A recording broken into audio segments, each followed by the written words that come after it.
Hey guys, welcome to the week of February 15th through 21st, and I am planning my weekly layout in my Plum Paper 7x9 vertical priorities. And as I was holding up all my stamp sets, I thought, oh, this is plenty of time for everybody to be able to read the titles and see what I'm showing, and I'm not sure that it was. So I will put down in the description box below the names of all the stamp sets. They're from Sweet Stamp Shop and Studio L2E. I'm using VersaFine ink in Onyx Black, which is my absolute favorite black ink. It gives just the really nice crisp images.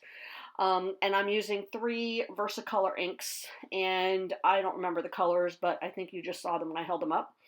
And I'm using this cute stamp set from Sweet Stamp Shop called Spacin Out. And Sweet Stamp Shop is no longer in business, so you can't buy this from their website, but you can find them sometimes on eBay or other craft resale sites. And I'm creating this little scene of this little doggy in outer space. He's on the moon. I don't know where he is, but he's hanging out there, and his little spaceship is going to blast off without him, and we're going to put some planets and some stars. It was fun to use the set. I spent some time trying to think about how I would create a scene with all of these items. I like to, as you've noticed probably if you've been with me for a couple of weeks now, I like to make a scene with my decorative stamps. And so with this guy, with the spaceship and the dog, I drew in the mountains and the terrain that he's on to help make it look like he is in outer space. And then we've got some planets hanging out in the sky up there and some stars. And I decided to go ahead and stamp pretty much everything on this page before I flip the book over, because then I wouldn't have to keep flipping back and forth. When I was deciding how to arrange all of my elements, I deliberately put the rocket ship over on Monday because today's Valentine's Day, the 14th, so tomorrow, Monday the 15th, is President's Day, and it's a day off. I'll do some work anyway because I need to get ready for the week, but I don't have anything that I have to do tomorrow because it's President's Day. So I used up all the to-do space with that little rocket ship. I've got the sun up there in the corner of my gratitude box, and I went ahead and stamped the gratitude stamp right inside of it. It just happened to fit perfectly. And I'm putting in all of my check boxes. You guys, I don't know about you, but there's nothing more than I love than checking things off of a list.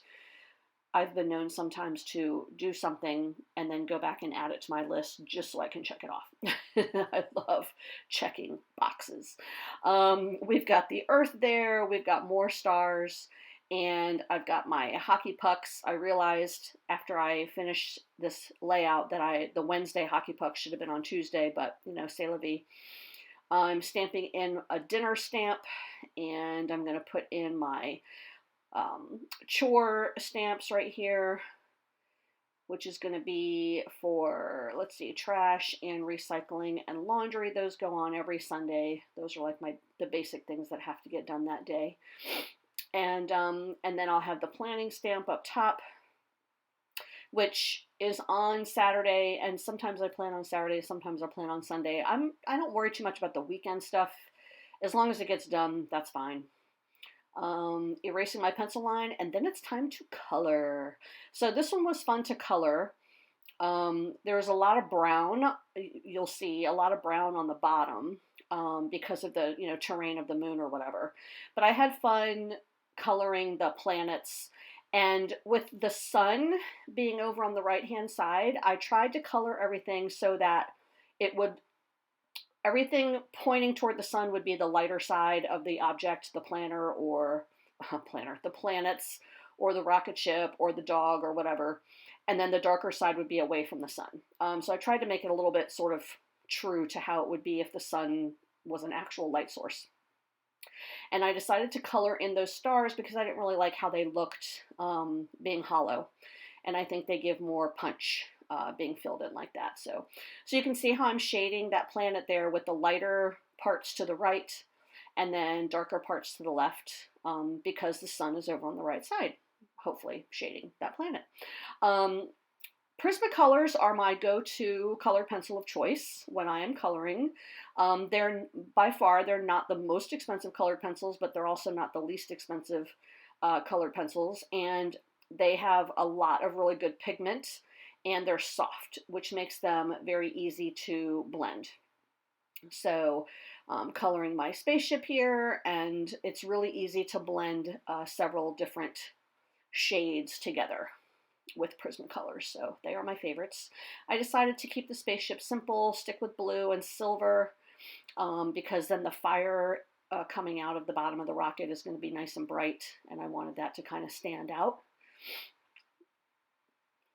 There we go.